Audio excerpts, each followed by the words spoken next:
Você sabe como funcionam as perícias criminais? Quais são as tecnologias utilizadas para desvendar os crimes? No programa de hoje, nós vamos mostrar o segundo episódio da série Tecnologias das Polícias Mineiras. Fique ligado, o Eureka está no ar.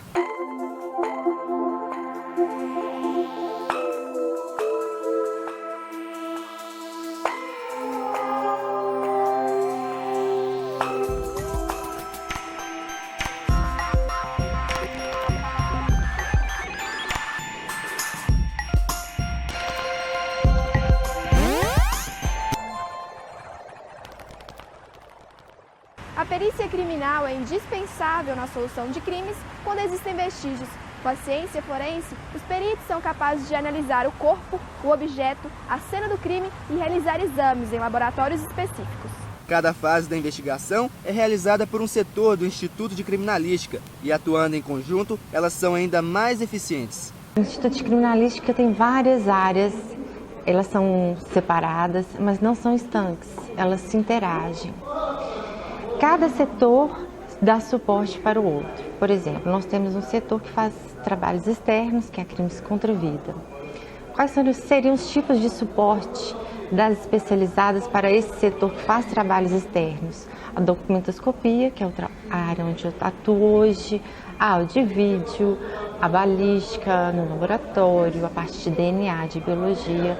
Então o perito faz o trabalho externo e traz todo o material que ele consegue coletar para essas divisões. E é importante que o perito local tenha essa consciência de coletar o material específico adequado, porque muitas vezes na triagem você pode deixar coisas passarem, assim, coisas importantes, interessantes. Então o olhar do perito externo, ele tem que estar voltado para as áreas internas do Instituto de Criminalística. Outro caso marcante analisado pelo Instituto de Criminalística da Polícia Civil ocorreu em Belo Horizonte em julho de 2014, durante a Copa do Mundo. O viaduto Batalha dos Guararapes, que ainda estava em construção, caiu sobre um carro, 2 caminhões e um micro-ônibus, causando a morte de 2 pessoas. O processo de investigação realizado pela perícia da Polícia Civil contou com a ajuda de um scanner 3D.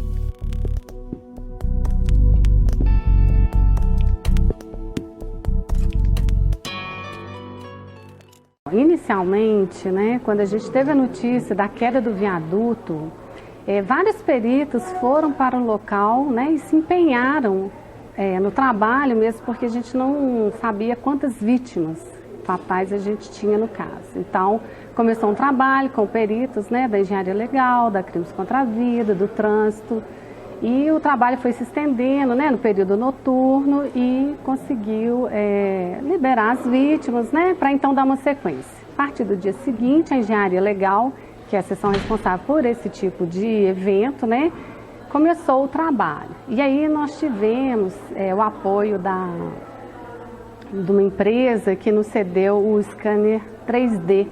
E aí a gente fez esse escaneamento, trouxe as imagens aqui para a criminalística, a gente discutiu o caso aí já entre os engenheiros da nossa própria seção, e aí a gente foi estabelecendo ações para chegar na causa, Porque o viaduto caiu, o que aconteceu? Onde foi o problema? Teve demolição, para a gente poder chegar na área específica de onde foi o problema.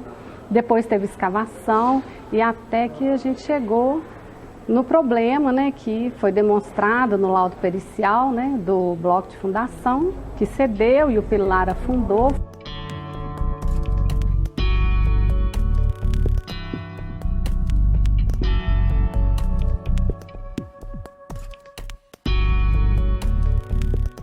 Foi um trabalho super interessante, muito rico, muita discussão entre os engenheiros, com relação ao que realmente tinha acontecido. Você tem que analisar os projetos, você tem que analisar os cálculos, você tem um trabalho de campo muito grande, porque você tem que conferir se tudo foi executado de acordo.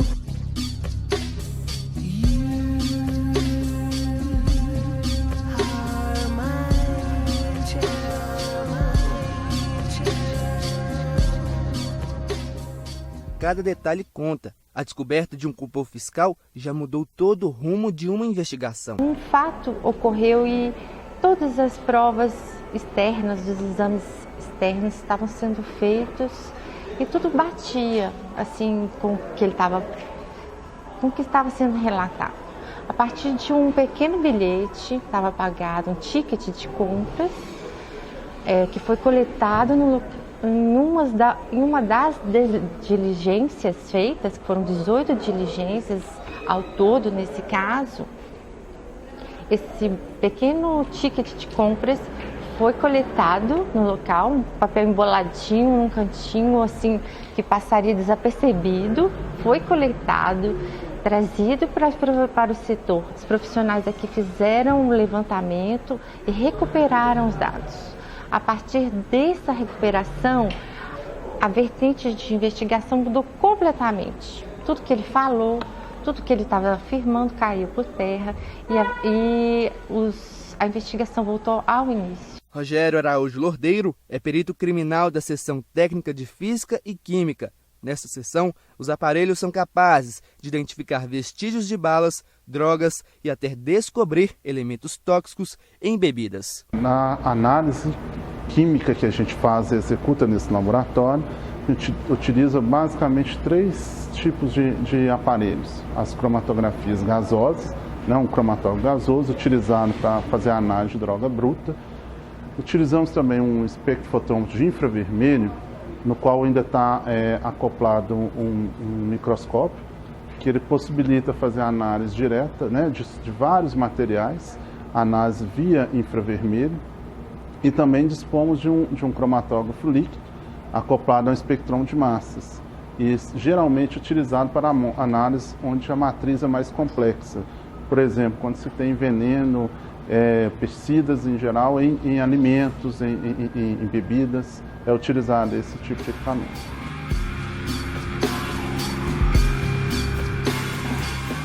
É possível também classificar por meio de testes os tipos de droga. A grosso modo, a gente tem aqui as análises preliminares que são realizadas nos materiais que chegam no laboratório. Então aqui a gente tem 2 amostras, uma onde tem a presença de cocaína, fica essa cor azulada com o reagente, e aqui a presença de um pó branco que não é cocaína. Nesse outro teste, é um teste para evidenciar a presença de canabinoides, então maconha, positivo quando adquire essa coloração. Bom, uma outra análise é a análise de resíduos de disparo de arma de fogo, que é utilizada uma outra técnica instrumental, que é a absorção atômica com forno de grafite, que também a gente realiza nesse laboratório já há muitos anos, está implementada essa metodologia.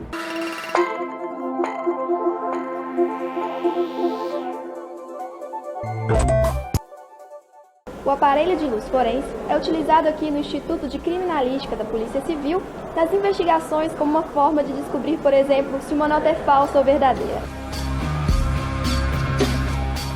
A máquina possui luz ultravioleta, capaz de evidenciar elementos de segurança presentes nos documentos. Quais são esses pontos assim, que a gente consegue identificar na nota? Tem vários elementos assim, para a gente como perito, que a gente vai usar algum aparelho, mas para o público em geral, examinar contraluz, a presença do relevo, contraluz a gente vai verificar a presença da marca d'água, a presença do relevo caracterizam o tipo de impressão utilizado, a qualidade da impressão, e sob a luz ultravioleta, a nota falsa, ela reflete a luz, e a nota que utiliza o papel autêntico, ela absorve a luz ultravioleta. Então, reagindo à luz, elas vão apresentar características diferentes.